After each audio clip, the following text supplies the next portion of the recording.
On évoquera ensemble la Guinée-Bissau, une forte participation aux législatives pour sortir de la crise. Nous irons en Algérie où Bouteflika renonce à briguer un 5e mandat et reporte les élections s'inédiées. Le Bénin, l'opposition en quête de solutions pour aller aux législatives, et puis le Togo, Faure Gnassingbé, est à Abu Dhabi pour le financement du PND. Pour en parler ce soir, Jean-Luc Assiakole de e-Visage Togo. Bonsoir Jean-Luc. Bonsoir Samuel, bonsoir à tous les téléspectatrices et téléspectateurs de Nuo TV. Chris Ega, Express Info. Chris, bonsoir. Bonsoir confrères, bonsoir aux téléspectateurs, toutes les téléspectatrices. Il y a un moment. Vraiment. Dimas Sikodo, forum de la semaine. Bonsoir Dimas. Bonsoir, je salue le grand retour de mon doyen.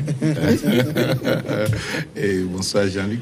Bonsoir à toutes celles et à tous ceux qui nous écoutent et nous suivent en direct. Sur New TV. Voilà. La Guinée-Bissau, pour débuter, ils se sont déplacés en masse dimanche pour élire leurs députés avec l'espoir d'en finir avec une interminable crise au sommet de l'État dans ce pays luxophone d'Afrique de l'Ouest qui, pour la première fois en plus de 20 ans, arrive au bout d'une législature. La crise entre le président José Mario Vaz et le chef du parti historique PAIGC, Domingo Simeões Pereira, inquiète d'autant plus la communauté internationale que les élections de 2014 avaient marqué un retour progressif à l'ordre dans ce pays secoué par des tentatives de putsch à répétition, une instabilité propice à l'installation de narcotrafiquants sous la protection des hauts gradés. Finalement, crise égale, les élections ont eu lieu et cette forte mobilisation des Bissau-Guinéens, c'est pour dire qu'ils veulent du nouveau, c'est ça? Mais ils veulent du nouveau, mais je crois que c'est un aveu, mais je crois que tout va se jouer au niveau de la classe politique. Vous savez que depuis toujours, depuis son indépendance, même avant, la Guinée-Bissau est un pays qui n'a jamais connu la paix. Et on espère qu'avec cette élection-là, il y a un nouveau processus qui va s'enclencher, parce que le peuple finalement voudrait prendre ses responsabilités. Je comprends, c'est comme cela de toute façon que je comprends le fait que les gens se soient massivement mobilisés, parce que vous savez très bien que depuis toujours, il y a à peu près 3 forces qui se discutent l'échiquier politique. Il y a ceux qui le vieux parti politique PAIGC, il y a le premier ministre dissident qui depuis 2 ans fait feu de tout bois, et puis il y a aussi l'armée qui pousse devant un parti, ce parti-là qui a quand même 41 députés à l'Assemblée contre le PRS. Je crois que ces 3 forces-là en présence font que ce pays-là ne connaît pas la paix. Et je crois que maintenant, si le peuple se mobilise massivement, ce peuple-là voudrait être un 4e personnage qui pèse sur le cours des choses et fasse en sorte que sa voix se fasse entendre. Et je crois que c'est la démocratie qui peut être le processus démocratique qui commence véritablement cette fois-ci. Et on ne peut que souhaiter bonne chance à ce peuple-là qui a beaucoup souffert et qui a besoin de la paix, parce que aucun développement n'est possible si le pays ne connaît pas cette paix-là. Et je crois que c'est peut-être un bon dénouement. Cette fois, en tout cas, on le souhaite pour ce pays-là. Dis-moi, cette forte mobilisation, en même temps, si ça veut dire que les Bissau-Guinéens veulent du nouveau, ça veut dire aussi qu'ils veulent en finir avec la période de crise. Effectivement. Et c'est ça, d'ailleurs, moi, mon inquiétude. Je voudrais que ces résultats soient vite proclamés. La commission dit pas avant mercredi. Pas avant mercredi, et c'est ça. Est-ce qu'il y aura des techniques de gagne pour pouvoir chambouler les résultats? Et ça aussi, c'est une autre paire de manches, parce que à partir du moment où ce que les populations ont exprimé dans les urnes ne sont pas traduites réellement dans... Ce que les populations expriment n'est pas traduit au travers les proclamations. Vous savez que la crise serait là encore toujours présente. Et donc, tous les observateurs s'accordent à dire qu'effectivement, il faudrait que les résultats soient vite proclamés, parce que ces attentes aussi créent des frissons de façon à pousser les gens, à exciter les nerfs, à s'agiter de gauche à droite. Et donc, vivement le mercredi, et que ce que réellement les Guinéens veulent soit ce qui est réellement proclamé, quoi. Alors, Jean-Luc, on n'oublie pas qu'en 2014, déjà, les Bissau-Guinéens avaient voté pour les législatives et ça a suscité beaucoup d'espoir, mais on a vu la suite. Cette fois-ci, est-ce qu'on ne sera pas dans le même schéma, même s'il ne faut pas être prophète, un mauvais prophète? Non, je crois que nous devons prier avec eux, prier avec ce pays pour que ça ne soit plus le cas. Parce que, vous savez, aujourd'hui, il y a, comme mes prédécesseurs viennent de le dire, il y a plusieurs clans qui cherchent à tirer le drap de leur côté pour contrôler ce pays.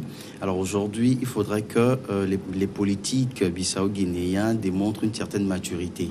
Et là, le peuple a fait son pas, a fait sa part, et je crois qu'il revient maintenant aux politiques de faire leur part.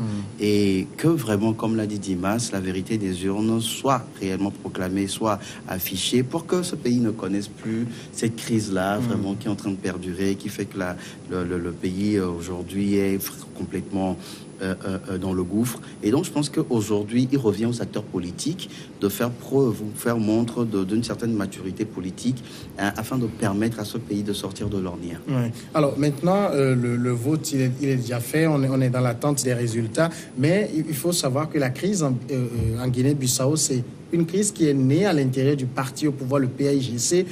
Comment ça s'explique qu'à l'intérieur d'une même formation, on n'ait pas réussi à s'entendre? Oui, ça peut se comprendre. Du moment où les ambitions ne sont pas les mêmes. Vous savez que lorsque le Premier ministre Pereira ne se sent pas à l'aise avec le président, c'est le même parti, mais si les ambitions ne sont pas pareilles, des clans peuvent se former rapidement à l'intérieur de ce parti-là. Et c'est ce qui était arrivé. Et il y a eu cette dissidence-là. Le Premier ministre est parti, Pereira est parti avec 15 députés pour créer un groupe des 15. Et ce groupe-là, maintenant, se présente aux législatives et croit qu'il peut le remporter. Et les gens craignent même que ce groupe-là soit catalyseur d'une nouvelle crise, en ce sens que ses ambitions sont si tranchées qu'il peut arriver qu'il n'accepte pas son échec. Il y a ça aussi. Il n'y a pas que le fait qu'on proclame la vérité des urnes pour apaiser les tensions. Il y a aussi que certains les mauvais perdants, je dis tout simplement qu'il n'y a pas lieu qu'ils perdent cette élection-là. Il y a aussi, il faut pas l'oublier, que le parti qui est poussé devant par les narcotrafiquants, qui sont les caciques de l'armée, et qui a eu déjà 42 députés, 42 contre 57 pour le PAIGC. L'écart n'est pas aussi énorme que ça. Ce parti-là peut, fort de ses généraux, de ses officiers, peut s'inviter sur la scène, et parce que c'est en contrôlant les rênes du pouvoir, les leviers du pouvoir, qu'ils peuvent être à l'aise. Leur trafic. Et n'oubliez pas que peu avant même, à la veille même du vote, il y a eu encore une saisie record de 800 kg de cocaïne, ce qui veut dire que les trafiquants n'en démontrent pas. Ils sont toujours tapis dans l'ombre, et je crois que la crise tire son origine en partie, sinon en grande partie, de ce trafic-là. Parce que qui doit être au pouvoir? Celui qui est au pouvoir, c'est celui-là qui contrôle ce commerce-là. Et je crois qu'il faut que ces acteurs-là, politiques-là, soient responsables. Mais ce que nous craignons, c'est que ce n'est pas que des acteurs politiques, c'est peut-être des commerçants, des gens qui sont très mercantiles, qui veulent faire tout simplement du commerce de cocaïne. S'ils ne sont que des acteurs politiques, on peut se comprendre qu'ils peuvent se comprendre eux. Mais du moment où c'est ce qui est en jeu, c'est le contrôle de ce trafic-là, on craint que la crise politique ne soit pas réglée, parce qu'il y aura une certaine compréhension entre les acteurs politiques. Encore qu'il faut aller au-delà de cela pour se chercher à résorber ce trafic-là pour que la paix revienne dans ce pays. On a vu la CEDEAO intervenir également dans le problème bissau-guinéen. Et la solution proposée, c'est que les bissau-guinéens aillent aux urnes. Est-ce que ça va régler? Mais ils n'ont pas le choix. La CEDEAO n'a pas le remède miracle pour venir proposer à la Guinée-Bissau. Ce qu'il faut faire, c'est de passer par la voie démocratique. Et on pense que par là, le peuple va s'exprimer. Et c'est ça qu'on appelle la Quand on sait qu'en dessous, il y a des mains fortes qui agitent les choses. Le doyen vient de parler tout de suite des narcotrafiquants et ils ne sont pas uniquement des commerçants, hein. C'est des grands généraux, c'est des généraux, des officiers supérieurs de l'armée. C'est eux qui contrôlent en réalité le pays. Alors, de deux choses l'une, ou soit ils sont arrivés à maîtriser la population, une grande partie de la population, à faire leur volonté dans les urnes, ou ils vont essayer de détourner les résultats d'ici à mercredi. Et là, je crains fort que le problème soit résolu de la sorte. Mais on attend de voir. C'est à partir de l'acceptation des résultats que nous verrons que la paix est arrivée en Guinée-Bissau. Mais si on voit que les faiseurs du roi, ceux qui veulent s'asseoir sur les leviers politiques pour asseoir leur commerce illicite ne sont pas satisfaits. Je pense que la paix est toujours loin dans ce pays. Mais quand on a un pays où les forces politiques, il n'y a pas, comment dire, c'est pas un jeu très déséquilibré, il y a un équilibre, un certain équilibre entre ces forces, l'acceptation des résultats risque d'être compliquée. Ah oui, ça risque d'être vraiment compliqué.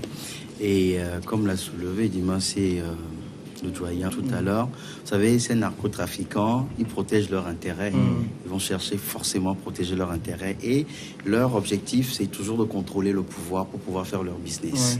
Alors, du moment où les résultats ne seront pas en leur faveur, je crains qu'ils n'acceptent les résultats. Alors, que feront-ils? On attend de voir. Mais je crois qu'au-delà de ça, il faut que la CEDEAO reprenne toujours son bâton pour pouvoir s'implique directement dans cette histoire-là, pour taper sur les mains des gens afin que cette histoire-là puisse s'arrêter. D'accord, on va marquer la pause, la première, on revient tout de suite après.